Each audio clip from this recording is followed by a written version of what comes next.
الله أكبر الله أكبر. أعوذ بالله من الشيطان الرجيم. بسم الله الرحمن الرحيم. Assalamu alaikum warahmatullahi ta'ala wabarakatuh. Kapatid, may dalawang bagay na palagi na itong binabayolwala natin. Ito ay ang siha o yung lakas natin at saka itong free time. Ang mga tao ay ibubuhos nila ang kanilang yaman, ang kanilang pera para lamang magiging malakas at hindi magkakasakit at magkakaroon ng oras para magbakasyon kasamang pamilya.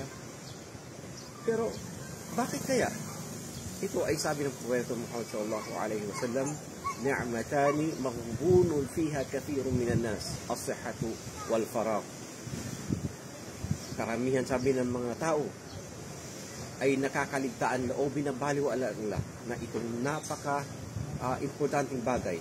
Ito ay ang siha at saka ito ay ang free time. Naway patawarin tayo ng Allah subhanahu wa ta'ala. Assalamu alaikum warahmatullahi ta'ala wabarakatuh.